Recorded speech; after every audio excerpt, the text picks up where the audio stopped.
What's up everybody, and welcome back for another Stardew Valley Saturday. I'm so excited for this series. As you guys already know, I love this game so much, so I hope you guys are enjoying this series as well. Before we get into the video, here's just a quick channel update. If you want to be entered for my giveaway, which I'll announce what it's going to be when I get to 50 subscribers, and the giveaway is at 150 subscribers. All you have to do is like this video, comment, and make sure you're subscribed.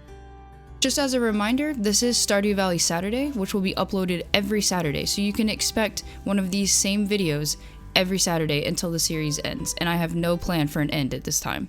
Let's just get straight into the video. In today's video, I'm going to give you 5 tips for your first trip to the mines. You might be saying, wait, what mines? I don't know what you're talking about. I literally just opened this game. That's okay, you have to wait at least after the first 5 days. And then if you look on your map in the top right, you can see where the mines are and you can start exploring them after day 5. So everything that I'm going to tell you applies after that day. I'm going to give you 5 tips for your first trip to the mines. Tip number 1, you want to wait for a rainy day. You don't have a lot of energy or recipes for food to increase your health and energy while in the mines. Therefore, if it rains, you won't have to take care of your plants, which consume a lot of energy. So keep in mind, every morning when you wake up, if you're new to this game, the first thing you want to do is make sure all of your plants are watered. Now you might not have too many right now, or you might have a whole lot before you go to the mines, so you're going to use energy by taking care of those plants before you even head to the mines, so you're not going to have a full tank of energy. That's why it's best, if you want to do a full exploration of the mines for one day, to wait until it's rainy. There's really no rush. So if it rains, you get a full thing of energy. Like I said, you don't have a lot of recipes and food and stuff that you can make to compensate for the energy used on the farm that morning. So tip number 1 is wait for a rainy day. It's okay, I promise. If you don't want to wait for a rainy day and you just want to do a quick exploring, it's no big deal. You're not going to lose anything by not taking that tip. You just won't have enough energy to get to a safe spot, and I'm going to talk about that here in just a minute. Tip number 2, I'm going to talk about what you should bring with you on your first trip to the mines. Leeks is a great thing that you can pick up in the spring, and they give you 40 energy. Not so much health, because the enemies don't take that much damage from you yet, so you don't need to worry as much about health. It is still very important. We want to worry more about energy at this point so that we can mine more. So at the very least, you want to pick up and harvest things from around the city that you don't have to pay for, that aren't your crops. A second thing you could do is save a couple of your crops. I know we're trying to make a profit here, but if you do want to explore some of your crops like potatoes, cauliflower, those kinds of things, you could eat them for energy and they will be helpful. But again, we're trying to make money, so we want to use those as little as possible. You also want to bring with you your sword and your pickaxe. So you're going to need both your sword and your pickaxe. Your sword is going to be for taking down enemies, and your pickaxe is going to be for mining. So you're going to take up 2 inventory spaces for tools, the pickaxe and the sword, and I would recommend taking up 3 more for food. The reason for this is you're going to use them pretty quickly. You're going to consume them pretty much right off the bat once you start hitting rocks and killing enemies.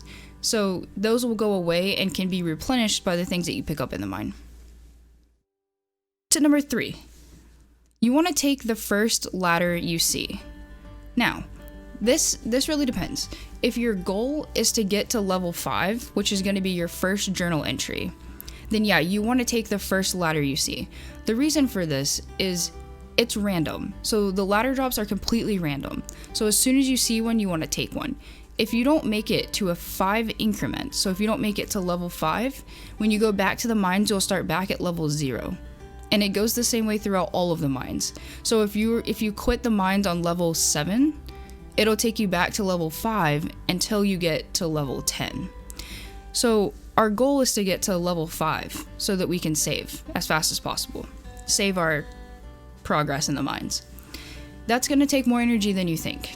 Again, you need to worry about health as well, especially if you're kind of new to combat, but you want to worry more about energy. So because of that, as soon as you see a ladder drop, you want to take it. Don't worry, the mines will always be there. You can come back and mine for ores and everything later. But for now, because it's our first time in the mines, we want to at least get to a save spot of 5. Tip number 4. This might sound simple, but I'm going to explain more about it. You want to kill enemies. The reason for this is 1, they drop things that you will need later, like bug meat. Surprisingly, you will use, so you want to kill enemies to get inventory. And 2, sometimes when you kill enemies, they drop a ladder. So again, that's our biggest priority right now as our first time in the mines, is to get to level 5. And so killing enemies could potentially drop a ladder. So when you see them, just kill them. And also, it's good practice for combat, because the combat can be a little bit wonky. I love it, but it can take a minute to get used to. So the more practice you put into, the more it'll be worth it. And finally, tip number 5. You want to leave the mines no later than 12:30 a.m. Don't risk it. You never know. You don't want to wait until you die, because if you die, you lose everything, and you will die if you're not home by 2 a.m. I made that sound a lot scarier than it actually is.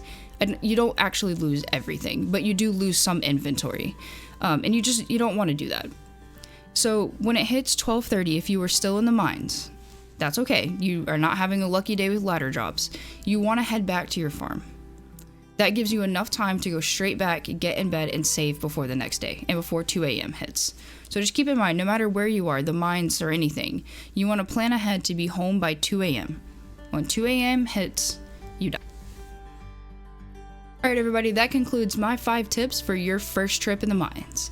I hope this video was helpful to you. Let me know in the comments what you thought about your first trip in the mines, and if you took any of my tips, or if you're a seasoned player, what do you think about the tips that I came up with for someone's first trip in the mines? Again, I have many more videos like this planned. If you want to be notified when these videos come out, you can hit that little bell icon on your screen, and it'll let you know, hey, Stardew Valley Saturday is out again. I appreciate you guys so much, and I will see you next time.